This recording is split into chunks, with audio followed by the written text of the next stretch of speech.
Hey team, just as a note before we begin, I recorded all this in one big chunk and decided to split it up after I saw the time of recording.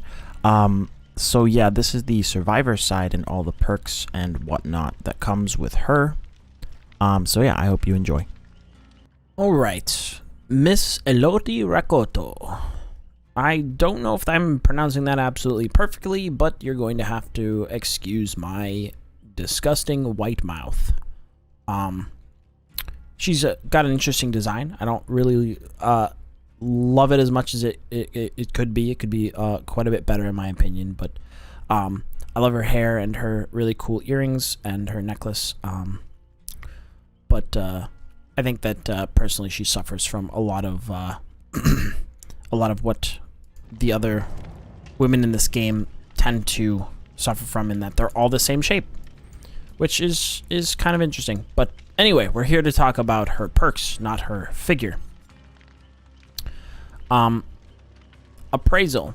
You have a careful eye that notices what many overlook. Start the trial with 3 tokens. When a chest has already been opened, consume a token to search it for an item. Well, you also unlock chests 80% faster. This sort of stacks with pharmacy. If you know me, if you've watched any of my Survivor gameplay at any point, you know that I run pharmacy often, almost every game, right?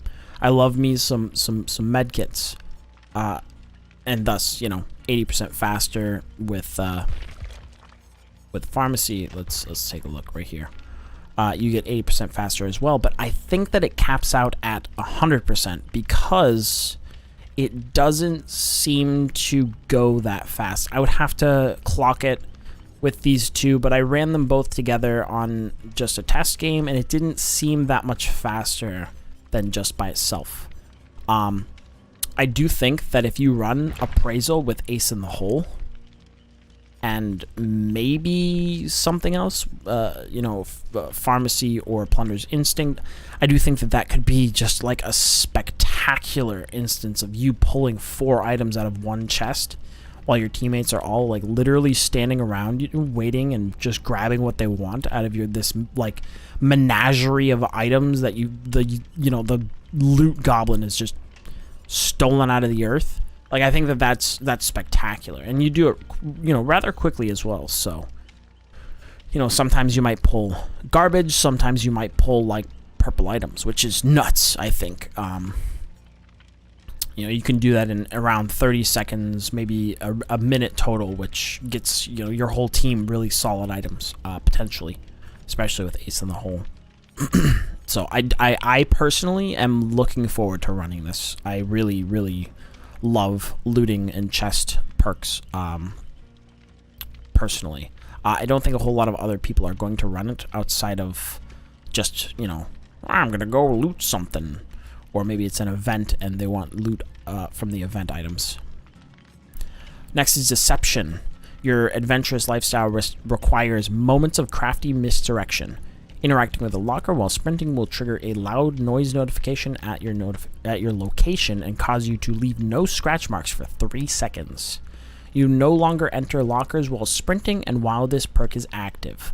Deception can only be triggered once every 40 seconds. Okay, so the way this is worded is a little wonky because it makes it sound like you literally can't use lockers at all. However, this is not the case. If you are running next to a locker and you're spamming spacebar or whatever button it is for console people to go into this locker, you will. You'll get the proc on Deception, and then you will immediately jump into the locker. That's kind of obviously pointless and not exactly why why would you want to jump into the locker after you just used Deception on it and you've got no scratch marks and blah blah blah. You already are creating a loud noise notification if you don't have this perk, so what's the point of jumping in? Anyway, that's not the point. Anyway, so let's say you're running around a structure with a locker, let's say a jungle gym, and you press space on your way by, right? The killer that's following you is going to think, oh, he went into this locker, or, well, she went into this locker. Let me check. Meanwhile, you're literally running somewhere else, or they think you're about to head on them, and they kind of, futz around, and you can just leave the area. Just take off. Goodbye. I did this a couple of times against a few friends. It was kind of silly. They actually couldn't believe how well it worked. It didn't get them after a bit, because obviously they were expecting it, but you might actually be able to get this to work pretty often. I think that this is a pretty clever perk. I like it a lot. I might just use it just for, a fill perk if I have room in my build, just for silliness. I don't know how much it's going to become meta, but I think it's a pretty solid perk overall. Now here is the perk that everyone's been talking about on the Survivor side, Power Struggle. People have actually been suggesting this perk for a while. You've never given up and you're not about to start now. While being carried by the killer, reaching 25% wiggle progress activates Power Struggle. While Power Struggle is active, you can drop a nearby standing pallet to stun the killer. Power Struggle is deactivated when it triggers successfully. So that last phrase makes it sound like you can't use it in more than once in a game. That would be something obviously you'd want to test. I genuinely didn't get a lot of time. I played mostly the killer in this this day of testing, but of messing around. So I didn't really get a chance to look through this perk too much. But just judging by the way that it's worded, it does sound like you can only use it once. Not a whole lot of use unless you set it up, to be honest. If you're using this solo, you're not going to be able to use it very well. The only time you're ever going to be able to use it is with flip-flop. And maybe tenacity to get to a pallet. So you'd have to dedicate 2 other perk slots in order to just use Power Struggle once. Which, I mean, is not the craziest thing. I've seen other people run like 3 to 4 perk slots just to make one perk work, which it's not really uncommon. So, like, by all means. But just note that this is not going to be very useful when used by itself, and honestly, the killer can just pick you up if they're afraid of people around while you're on a pallet. Then maybe not. However, I don't see you being able to use this. The amount of times that a killer, if they're decent at all, is going to walk through a pallet to get to a hook is so minimal, it's ridiculous. Maybe sometimes you'll get some really good killer that will forget that this perk exists because they've been playing this game for 3,500 hours, and they just are just autopiloting it directly to the hook, and then they forget, and somebody has this and they save themselves, and then they start kicking themselves in the head because they weren't paying attention.